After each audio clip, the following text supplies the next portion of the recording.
who viewed my 3-part Silent Hill series retrospective know there's a moist place in my pants reserved for survival horror. A well-written horror game bores its way into your central nervous system, and in 1996, the original Resident Evil, for all its numerous faults, was one of the true innovators of the genre. Well, 5 numbered entries and numerous failed cash-in spin-offs later, and it's sadly apparent that the Resident Evil series has forgotten what the hell it is. Hell, for a game called Resident Evil, you don't spend much time inside of an actual residence in the game, and before the kendo stick-wielding defenders of glorious Nippon clamber their way down my throat, yes, I am well aware that Resident Evil is the proper name for the series, as it was originally known as the profoundly cliché-sounding Biohazard in Japan. Seriously, guys, in the pantheon of derivative-sounding and unspectacular video game titles, Biohazard is at the very bottom of the big game man pile, along with Vanquish and Bulletstorm. If you'll put down the Pocky for 5 seconds, I'll explain that sometimes, not always, but sometimes, the American and European localization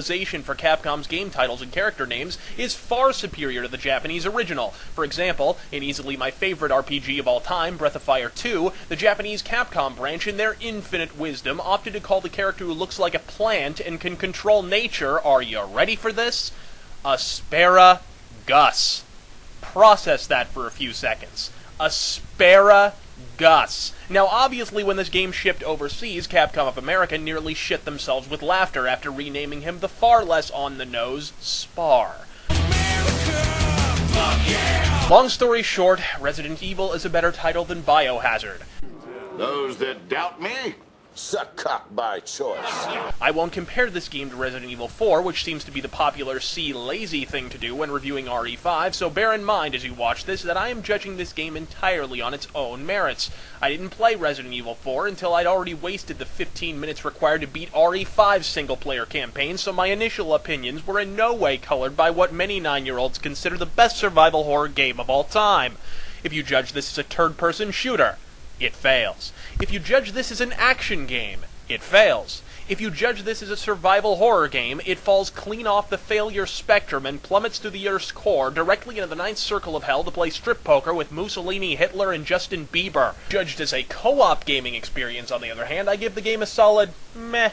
I think what perhaps bothers me the most about this game is how the gaming press completely threw all semblance of objectivity out the window when they reviewed this game. I remember the marketing hype. I haven't forgotten the flashy advertisements on TV, the Best of E3 award the game received before it had shown any fucking gameplay whatsoever, the conveniently timed retrospective series on GameFailers.com, followed by a diabetes-inducing 9 out of 10 review a week later, and don't even get me started on Game Informer's damn near perfect score for the game. In short, if you want a perfect example of why the gaming press cannot be trusted, look no further than Resident Evil 5. Is it a competent co-op game? Sure. But a competent co-op game deserves maybe a 7 out of 10, not a 9 or a 9.75, you profligate sold-out money-mongering fucks. The game centers around Chris Redfield, the protagonist of the original Resident Evil, and his mandatory ethnic minority representative, partner, Sheva Alomar. Sheva does her part to smooth out race relations and thwart any allegations of Resident Evil 5's racism by donning her alternate outfit of a tribal African bikini for half the fucking game.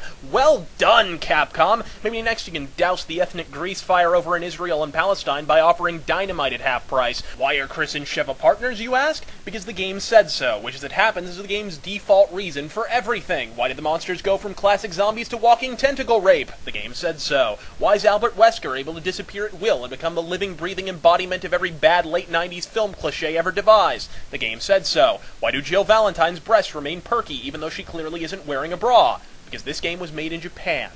Remember stalking the eerie corridors of a mansion on the outskirts of Raccoon City, your ammunition dwindling, your supply of first aid spray depleted, wondering if the next hallway ahead would hold some much-needed resources, or a bathroom stuffed to the fucking risers with The Walking Dead? Wave farewell to all of that. Now don't misinterpret what I'm saying. It's not that I'm bemoaning the loss of RE1 through 3's horrific tank controls or anything. I say let that antiquated horse shit go the way of Madonna's music career. Anything's better than that. But turning Resident Evil into a third-person shooter, and a bad one, is just throwing the baby out with the bathwater. The enemies are such drooling, pituitary retards that as they slowly skulk toward you, practically brandishing a great big red target on their forehead, the game hastily resorts to preventing you from aiming and walking simultaneously to manufacture an artificial feeling of tension in combat, which would be absolutely fine if this was a horror game. But it isn't. It's a part anus, insert index finger, brain-dead action game that just happens to have zombies in it. And everyone who's played Gears of War or Red Faction Guerrilla knows you do not force the player to stop in order to aim in an action game. I don't give a 5-minute fuck if the enemies are jogging like an undead Steve Prefontaine or shuffling toward me at the speed of a tectonic fucking plate. You do not pull that kind of lazy horseshit in a brainless action game. By the same logic, during the frenetic mounted machine gun sequences, the game should have required you to come to a complete stop in order to fire. And the quick time events, sweet backflipping ninja Jesus, is this ever a video game trend I wish would die? Seems like every second game that's released nowadays features cutscenes with arbitrary button commands inserted at random intervals that serve no function except to prevent gamers from falling asleep during the pathetic pedestrian excuse for a story playing out on screen. What's next? QuickTime events during linguistics lectures at your local university? Press X to stay conscious during the Sunday sermon? Rapidly tap triangle to stash the hooker's moldering corpse beneath your bed before the local constabulary barges in your back door? Fuck you, QuickTime events. Fuck you, God of War, for showing every game designer that you don't need a coherent story or interesting narrative if you just chuck a reaction time test at the player's head every 5 seconds. And fuck you, Capcom, for stealing yet another bad idea. Well, we've discussed this shitfest on its own terms, but now it's time to be like every other reviewer and compare it to Resident Evil 4. See, the real question must be asked.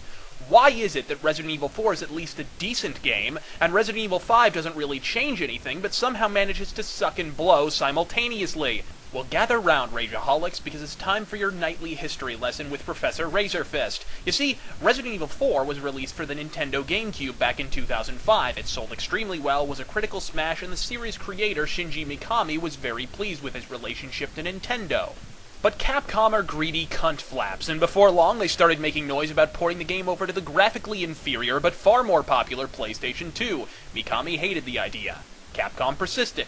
Mikami threatened to quit if they made the move.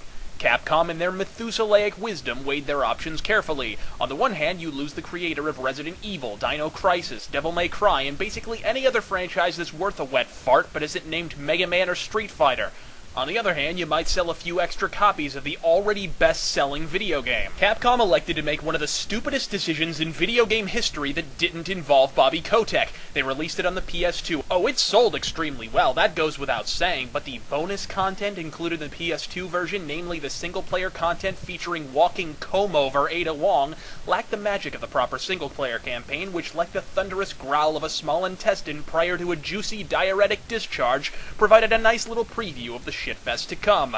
Mikami was gone before Capcom could even press the damn discs, and the aforementioned RE4 magic? Gone like the Detroit job market. So by all means, RE5 fanboys, hoodwink yourselves into liking the game. Pretend the lack of tension and horror is forgivable, that Capcom was just having an off day, and the magic will make a reappearance in Resident Evil 6.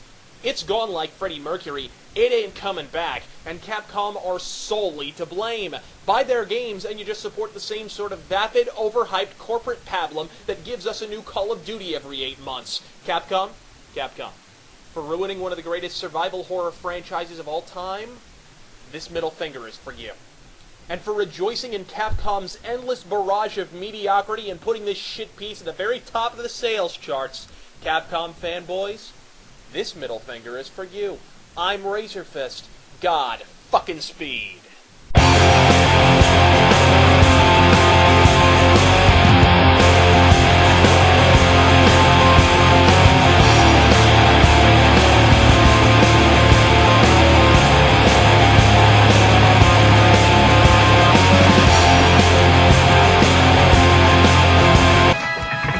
Jill? Is that you, Jill?